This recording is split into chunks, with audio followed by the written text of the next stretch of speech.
Maurice insisted that I shouldn't come here and read you a written speech. That sounds very, very intelligent. I should just talk, and then we will converse.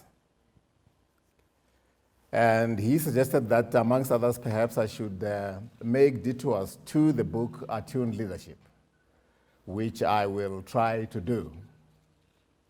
I'll start by merely making a few observations pertaining to leadership. Now, my sense is that unethical leadership is not leadership at all.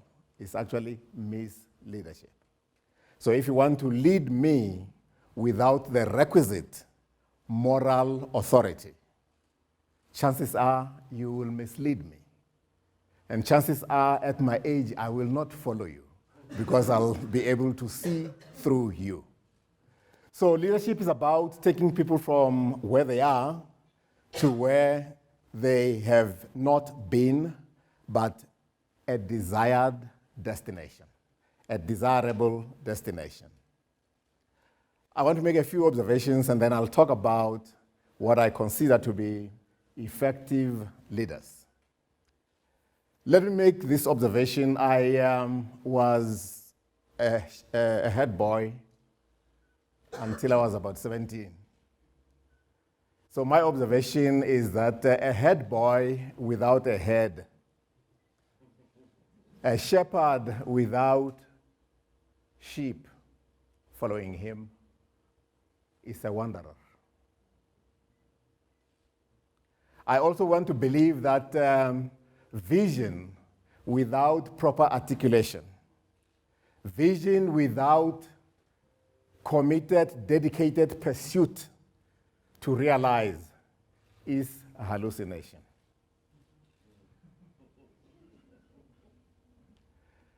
Now, leaders. The best of leaders that I've come across are those that are very, very sound, value system predicated and beckoned by a compelling vision. You've got to be anchored in sound values and be beckoned by a compelling vision. Now, a good number of the leaders that I've come across that have truly been leaders are those that have been able to articulate their sense of destiny. It is from your proper understanding and articulation of your sense of destiny that you will articulate your destination. Your destination, in other words, is your vision. Your vision is nothing but your desired end state articulated as a literary vignette, articulated as a picture painted in words. And the more clearly you paint that picture, the better it will be for you to persuade people to come along with you. When Nelson Mandela spoke about what he was prepared to die for, if needs be, but which he would like to live to realize, he articulated it so vividly that when he was beginning to campaign, people knew this was the person to follow. When Obama spoke about a sense of efficacy, yes, we can. Not only I can, but you and I can together. He actually was able to ignite the youth in the US to follow him. And he won in spite of the fact that he was the first black presidential candidate. And he won a second time. It was all to do with a sense of efficacy. The idea that I can, but meaning it. There are those who out in Polokwane in 2007 said we can. And you know they were lying. So say you can with a proper sense of efficacy. You can, and you have actually prepared for that ability. Yes, we can. When Martin Luther King articulated his campaign for the human rights in the US, he actually visualized an end state where his children were going to be judged or assessed by the content of their character and not by their pigmentation. Clear communication. So effective leaders are those who have a sense of destiny. I am here on earth for a purpose. And from that sense of destiny, I can articulate my destination, which is my vision. And I am anchored in what you would call a sound value system. When I provide leadership, I rely on moral authority. Now, when the current political leadership came to the fore, and I was called upon to comment, I said, well, perhaps they should meet the following criteria.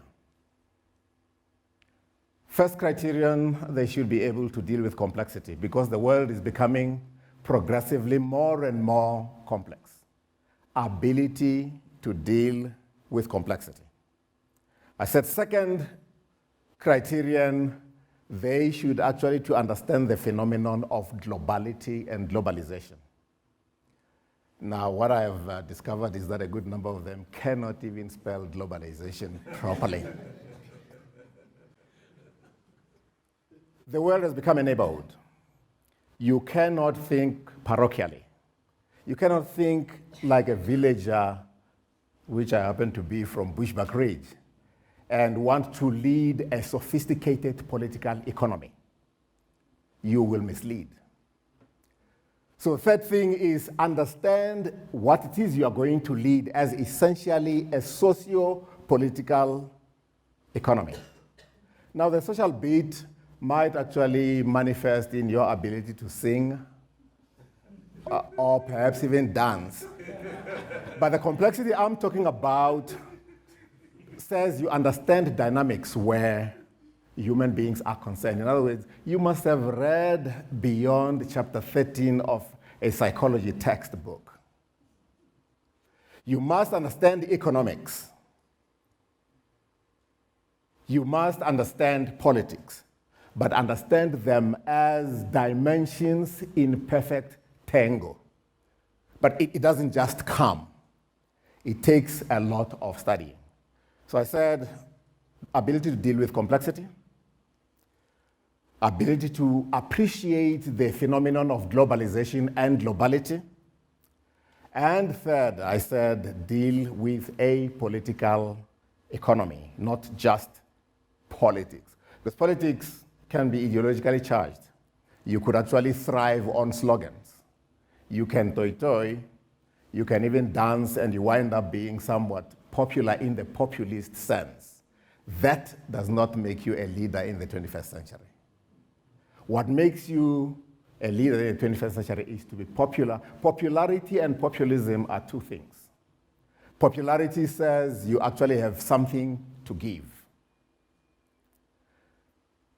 I would also insist that whoever wants to lead me in the 21st century must have moral authority. Mere authority that says I can dispense largesse, I can give things, is no authority from where I sit. So I would say, fourth, if you want to lead me in the 21st century, also have moral authority. If you want to lead me in the 21st century also, you must be able to empathize. You must be able to step into my boots in my multiplicity, because I'm not one person, I'm the population. So those, I would suggest that if you're talking about leadership in the 21st century, will be some of the issues that you would have to grapple with. Maurice suggested that I make detours to attuned leadership. What is attuned leadership? What does it mean to be attuned? The adjective attuned I borrowed from music. I tried to be a musician. I studied music. I tried to conduct music, to conduct choirs, and to sing as a youngster. So I learned a few vocabularies from there. Attuned leadership comes from there. Attuned means in-tune leadership. In other words, resonating with those that you purport to lead. That's what attuned leadership is about. It has a number of dimensions. Now, those dimensions start with yourself, being self-attuned. Before you make yourself available as a leader, you must actually first do introspection. Get to understand yourself, and if you don't what it takes to be a leader, do humanity a favor. Don't step onto the plate. Second, attunement has to do with being attuned to the situation. Now, attuned situation presupposes you doing a thorough analysis of the situation and understanding it in its superficiality as well as in its depth. You cannot say, I understand people, meaning you understand people superficially. Their needs will vary and vary very extensively. The kind of followership, particularly at the national level, that you are going to provide will be providing to a very diverse and heterogeneous population.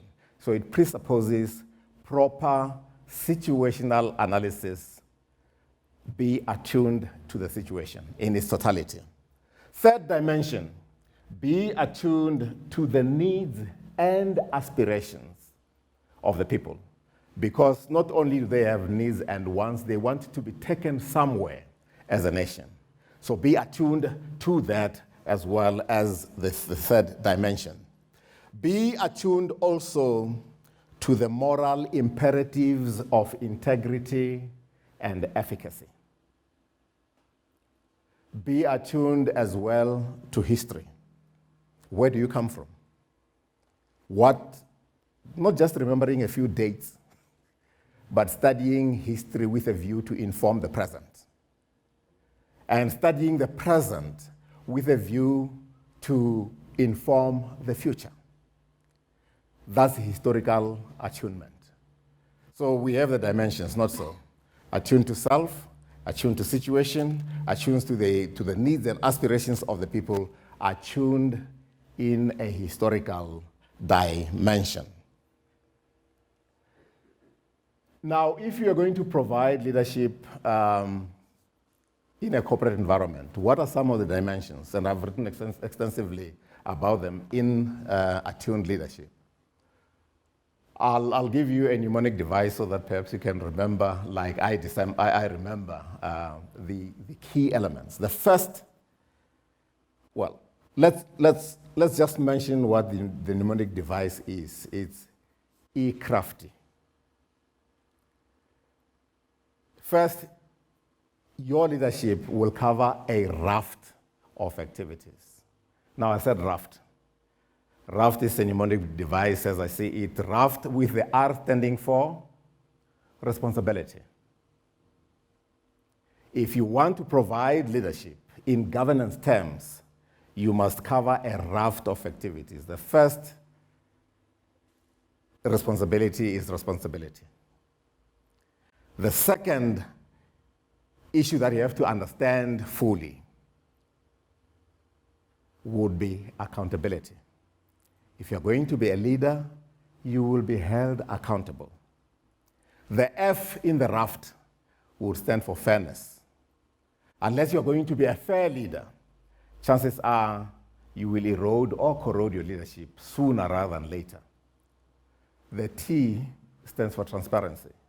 We have seen a lot of opacity in recent times. Our leaders are opaque. You can't read them. Now, I said it is E-crafty. The first, as it were, is a sense of efficacy, efficiency. The stance that says, I can, meaning it. The C, before the craft, stands for capability and credibility. You must be a credible being in order to provide leadership. And the last thing in I crafty is I standing for integrity. And with those, I want to believe that you will be in a position to provide proper leadership or proper governance. But those are not enough. What is it that made Mandela stand apart? I think essentially because he had presence. You also have to have gravitas. You also have to have what the Amazulu call istunzi, siriti. There are some people who are packed to the brim with knowledge, but if they said, come follow me, you would battle to follow them because they don't have the requisite gravitas. So you also have to have, in addition to that, the requisite dignity. And the dignity doesn't come freely. You actually earn it. In Attuned Leadership, I also write about the distinction between personality and personhood. Personality, all of us do have, even thugs have personality. It is just not a desirable personality. Personhood is what you earn by dint of behaving as a human being ideally behaves. You earn that at the interface with those that you purport to lead, other human beings. We do say in isiZulu, "Agyenumuntu, hasimutu." When we say hasimutu, we don't mean you are dead. We mean you have lost the humanity. You have lost that which makes you human. In isiZulu, we also say inswelaboya. In other words, the only thing that is now remaining is for you really, if you had the skin of an animal, you'll be an animal. Inswelaboya. So earning personhood is something that you actually have to do. You earn by dint of behaving as human beings do. Those who rape, kill, pillage, use their humanhood or your personhood. So as a good leader, you must also have personhood. A good number of our leaders, due to corruption, have actually lost their personhood.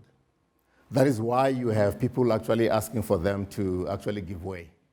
It is personhood, not personality, that they have lost. I, at times, also use, I was saying to my grandson there that in recent times I've actually been producing music. Now, a good leader is like a good conductor. A conductor conducts people who may be excellent in playing violin. He may not be a violinist himself. Excellent in guitar. He may not be a guitarist himself. Excellent in oboe. He may not oboist himself. Excellent in all manner of instruments, wind and string instruments. But a good leader, a good conductor will actually produce rousing music by his sheer presence. So you can liken good leadership to good choral conducting or good orchestral conducting. Those are some of the elements that I felt perhaps I could mention by way of flagging the kinds of things that we might like to discuss once we get conversational.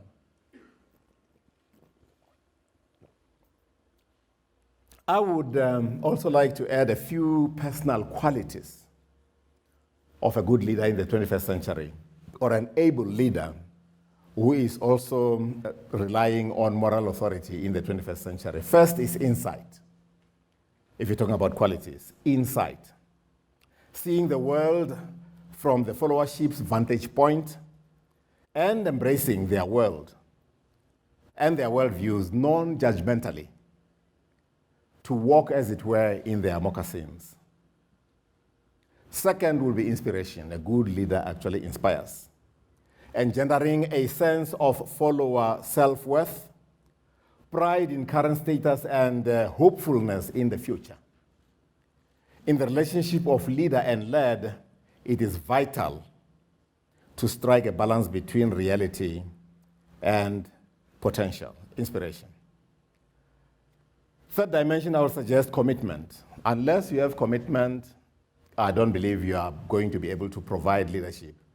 You need to ardently pursue an agreed course of action, but remain willing to be flexible and respond to changes in the environment or in people's expectations. It's a dynamic relationship.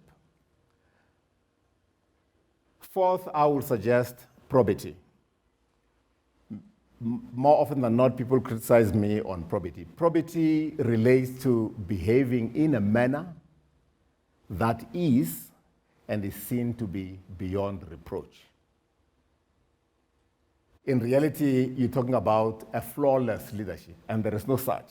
But I am insisting that our leaders should strive for flawless leadership. That keeps them on the straight and narrow and behaving. Probity, behaving in a manner that is without reproach and seen to be without reproach. And fifth, I would say, courage. Churchill says that is, in fact, the first feature of leadership, because without courage, you can't step onto any leadership plate, neither can you actually blaze a trail. So courage, absolutely essential. I would suggest that by way of flagging what I wanted to flag, perhaps I stop there and we can engage in conversation so that I answer questions.